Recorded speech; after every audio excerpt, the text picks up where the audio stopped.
Welcome back, everyone. In this lecture, we're going to talk about the nervous system and how it relates to movement. And so there'll be a lot of review. We'll go through some of the slides pretty quickly with anatomy structures and things like that that you can kind of view on your own.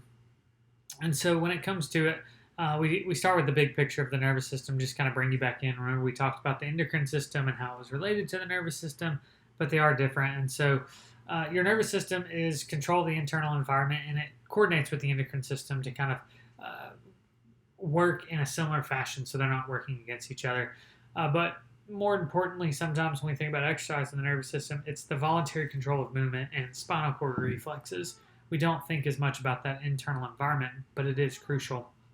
And so it's also about our memory and learning and connecting these pieces over time. And so what we have is we have two parts of that, which is our central nervous system, which is like your brain and spinal cord, and then your peripheral nervous system, which is all your neurons, sensory and motor division, so everything outside of that spinal cord and brain.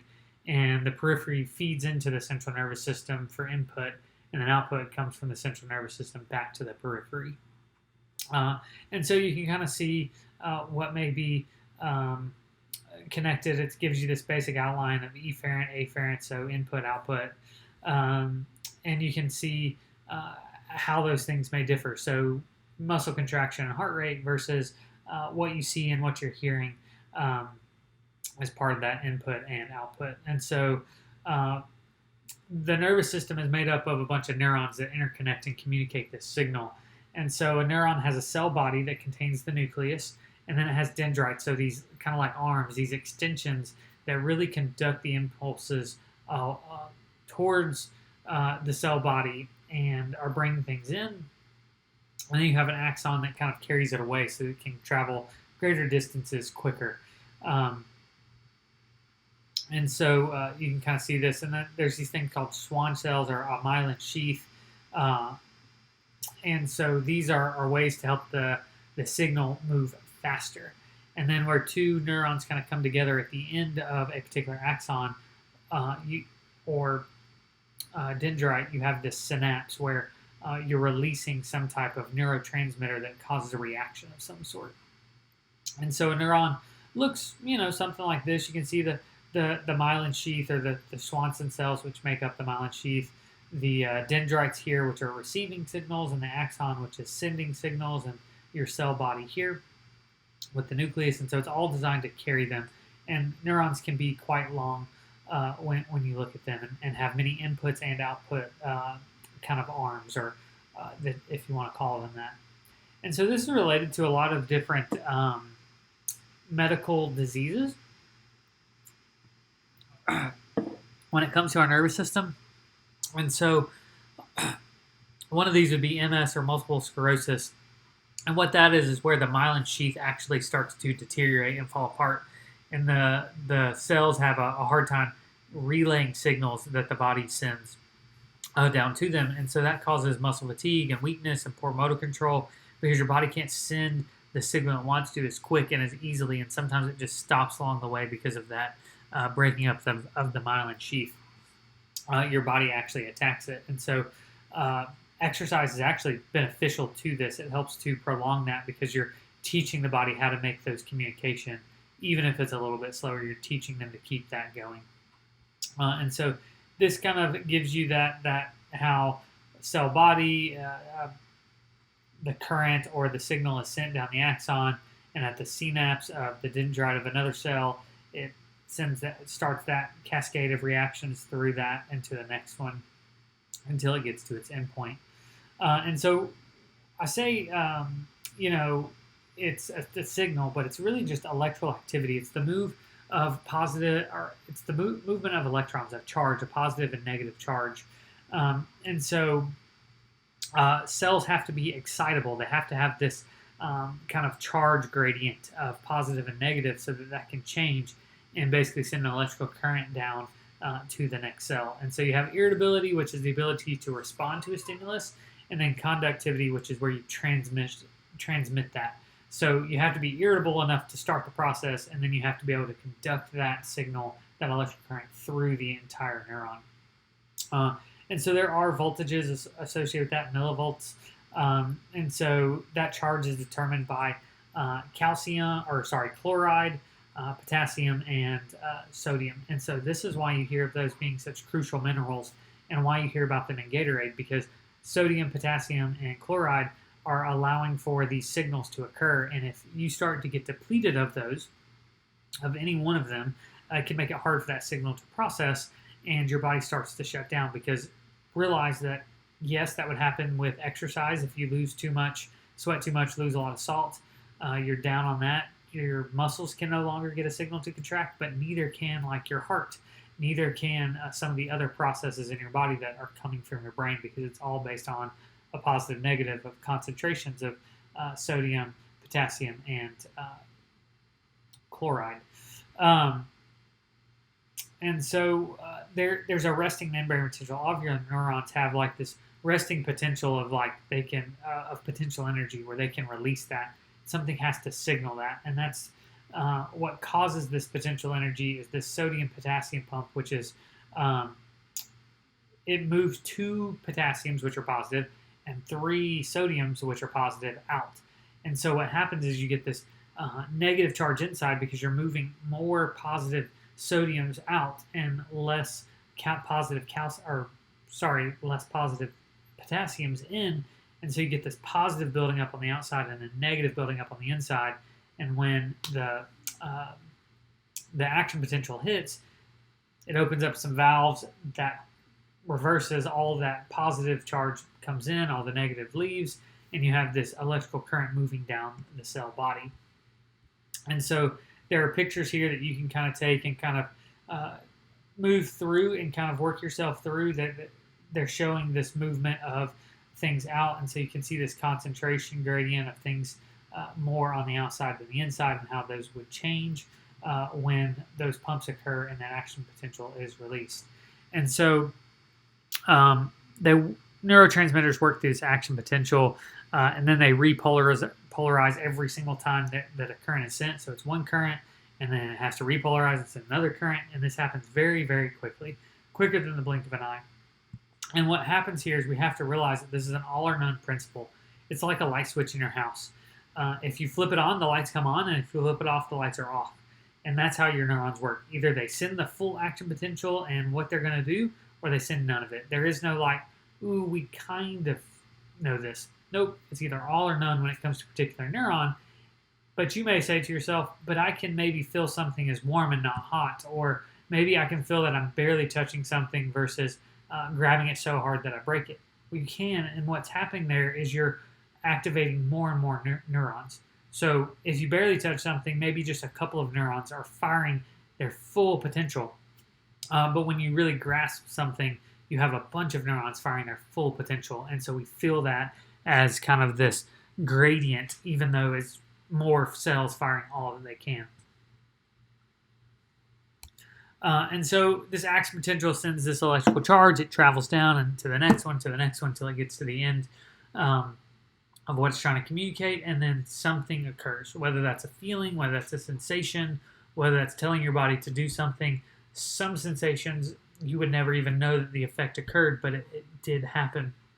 And so this kind of illustrates what's going on there, that polarization, that repolarization, that sending of the action potential.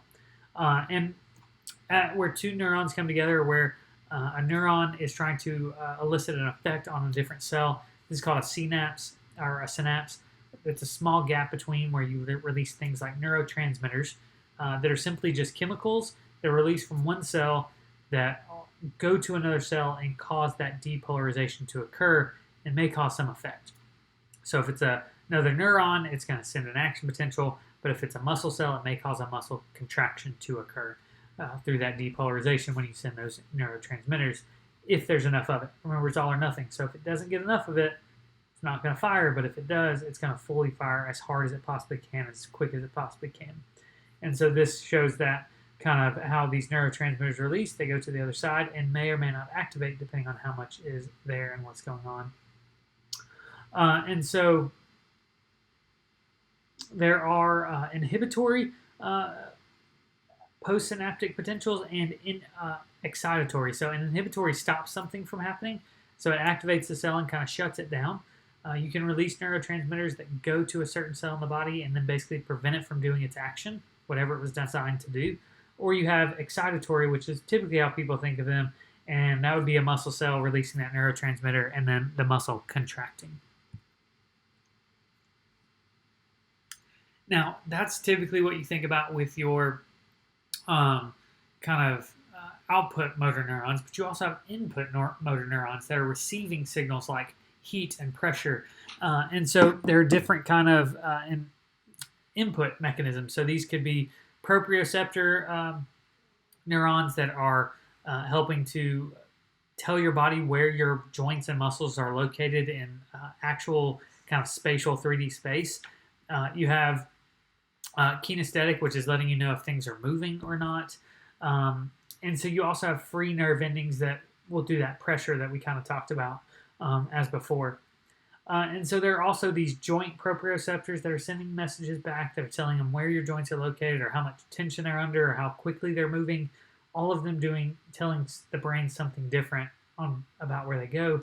And sometimes these actually even happen in the spine and are involuntary reflexes where the signal goes into the spine and the spine actually responds without it having to go up to the way to your brain because it's a matter of kind of safety for yourself.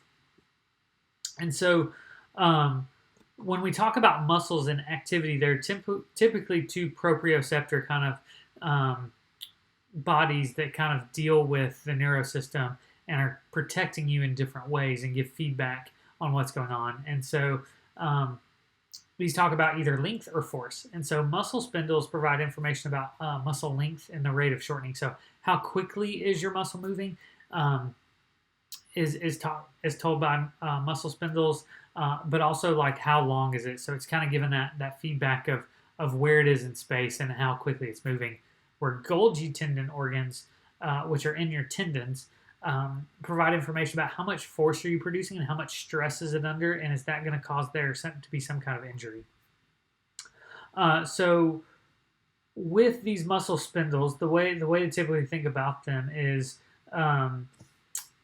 they're detecting how much stretch the muscle is usually going under. So shortening wise, we're not too worried about our muscles shortening super quick or whatever, but sometimes we can be. But we are worried about a muscle getting pulled apart too quickly, so that kind of eccentric movement that occurs. And so this promotes the reflex action that maybe you've had done at your doctor, where they take the little hammer and hit you in the knee and your leg jerks up and you didn't think that wasn't what your intention was. And what happened is there was a little, we hit one of those muscle spindles right in the tendon at your knee, and it stretched it really quickly when you hit it. And so your body straightened your leg out because it thought that muscle was being pulled apart, and your body was doing the counter movement to that to make sure that you didn't rip your muscle away from your leg. And so that's how those are working. And so you can kind of read about that here and see what's going on and how that signal is sent. Your Golgi tendon organs, on the other hand, monitor force production or development of force in the muscle. And they're there to prevent you from basically overexerting yourself. If you start producing too much force, it basically starts shutting it down so that you don't tear a muscle because you are pushing so hard and pulling things away from it. This one isn't as easy to detect as like some phenomenon like the knee flex reaction, but your body is inherently doing this. And so it is something that you can train a little bit over time. But if we train it too much, there could be this more likely to injure yourself kind of thing going on. And again, kind of spelled here out how that occurs. And so you also do have skeletal muscle chemoreceptors that feed back into the muscles. And so this is...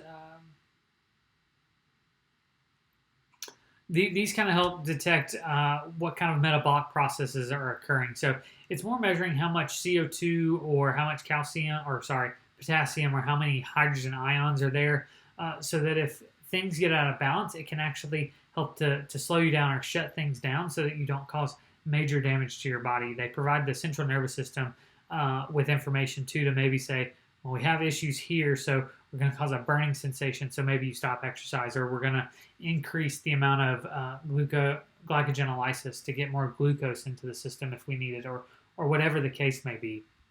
Maybe releasing ADH so that we hold more potassium in with water and other things. And so what occurs is that eventually we kind of get out of this autonomic nervous system. We get more into this our peripheral nervous system, our what we have more control over. And so when we talk about muscles, we start getting into what's called a motor unit. And so a motor unit is simply a motor neuron that causes, think about a motor, something to move. And so these are connected to our muscle fibers, and they innervate those. And so our somatic motor function is more of what it's referred to as.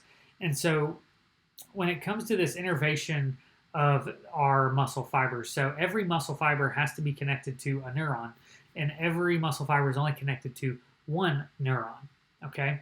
And so what happens is, though, that neurons can actually be attached to multiple muscle fibers. So every muscle fiber is only attached to one motor neuron, but a motor neuron can be attached to multiple of them if it chooses to. We have different sizes of those. And so what we have is we have different sizes where maybe a single neuron is controlling 10 or 20 or 30, or maybe even just a single muscle fiber. Or maybe they can even be really large, where they're controlling thousands of muscle fibers to a single neuron. And so this kind of dictates how finely we can control that movement. So a low ratio gives us fine motor control, such as what's going on inside your eyes and your like literally your eyeballs. Think about the cornea and how that can adjust to let light in and out.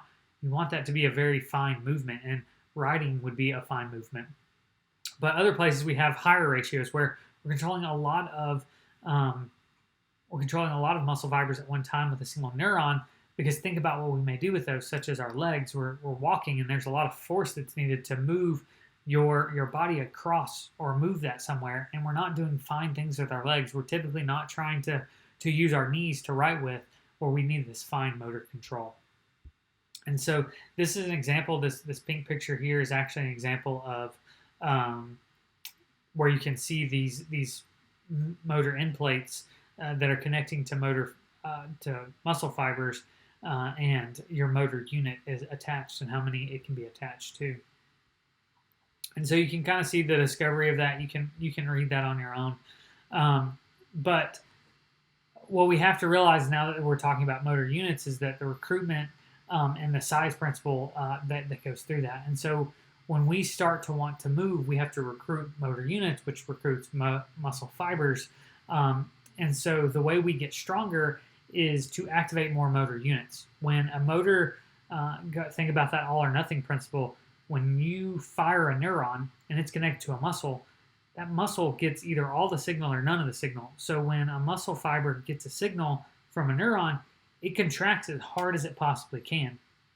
And so it can't, you can't send more current to it and get it to contract harder. No, it's already doing that. So to make ourselves stronger, we activate more motor units. And so that's really important to remember, that we can't just contract our muscles harder that we're already utilizing. We have to add more muscle fibers to it. And so that's what's occurring when you're lifting something heavy, or when you're wanting to run faster. We have to recruit more muscle fibers, which means we have to recruit more motor units, which means the brain has to function a little bit harder and work on that coordination. And typically what happens is we go in order. We activate the smallest motor units first, and then we work our way up in size, because each progressive thing we need more and more strength, and we're not worried about the fine movement. Usually, if we're trying to lift something heavy, we're not trying to move it just a little bit, we're trying to move it a lot. And so that's what's occurring there. And so this brings up the first time we really talk about this different type of motor units and the different type of fibers related in a muscle, and we'll talk more about that. But you have type 1 or type, it's kind of weird. I haven't seen too much of this type S or slow, or this type FR, fast, fatigue resistant, or fast fatigable, type FF. Typically when you see them talk about, they're talked as type 1 fibers, type 2A fibers, and type 2X fibers, but you should be familiar with both of those. Type 1 fibers are typically your smallest, type 2A are your intermediate, and type 2Xs are your largest, and so they're recruited in that same fashion. And so just kind of keep that in mind. But we're also, at the same time when we're moving, we're having to keep our balance and activate muscles as well to keep things balanced, and that's going to change that recruitment. And so we have to look at that vestibular aspect in the inner ear with our head position and where we are at in space and time, and are we going to fall over. So all of these have to be pulled in together for us to really respond and move appropriately. And so we'll talk more about the muscles later in a different chapter, but really this is all connected in the brain, and the brain has different areas that control each of these, and they all have to communicate. And so getting familiar with some of these helps you just to kind of figure out what's going on. So I'm not going to go through this because this is things that you can kind of read, but the different parts of the brain and what they control. But there are things that are related to them, such as sports-related injuries and traumatic brain injuries, or TBIs. And this is more thought about concussions usually when you think about them. And so this is where the brain gets an impact to it, and it can damage parts of the brain. And depending on what part of the brain is damaged, is going to affect some of these balance issues or coordination issues, or really even the reflexes that keep us safe. And so this is why it's becoming a big issue to talk about and keep athletes safe. But also we know with multiple TBIs, they can have long-term lasting effects that affect people's memory and the way they're able to function later on in life. And so you can kind of see common symptoms that may occur with different concussion symptoms that are there and how those may come out. So you can kind of look at those and what's going on. And then it goes back into talking about the different parts of the brain and everything in there. So we do have this withdrawal reflex, which can occur. So if something occurs in the body, it's where we kind of pull away automatically. This is one of those that happens in the spinal cord, not so much in the brain, to keep us safe. That can play a role in exercise if you're doing something, again, usually attached to those Golgi tendon and muscle spindles. And so, again, this just kind of summarizes the fact that all of this has to be coordinated together in order for things to occur. We're taking in all of these pieces of information and not just a single one as it moves forward. And if we're exercising, we're also then having to coordinate those feedback devices that are letting us know what's going on and what's needed to release epinephrine and norepinephrine, or slow heart rate or raise heart rate or whatever that may be. And so that's a big thing related to all of this. And that's kind of what we want to take from here. The last thing, though, is that what we've seen over time is that exercise can actually help prevent or help to protect against or even help with the symptoms of a lot of neurological disorders such as Alzheimer's disease or brain injuries like stroke. And so regular exercises can help to protect you from those, can help to prevent them, and then it even can, if those occur, such as MS, help to slow the symptoms down of what may be occurring. And so we always encourage exercise to be a part of that. And then finally, what we want to talk about is the fact that we know that even if it's not disease-related, exercise can help with things like learning and memory, with helping to form new neurons to learn new skills, to increase blood flow to the brain, which helps keep it healthier. There needs to be turnover in the brain, so getting nutrients in and waste products out. And then helps with that coordination so that your body's able to handle any other new thing that comes to it. And so this is kind of how the neuro system coordinates and talks with the endocrine system and the muscles and why it is such a big thing. And really everything stems from the neurological system. If there's a defect in it, it can cause a defect anywhere down the line. And so it's really a crucial system.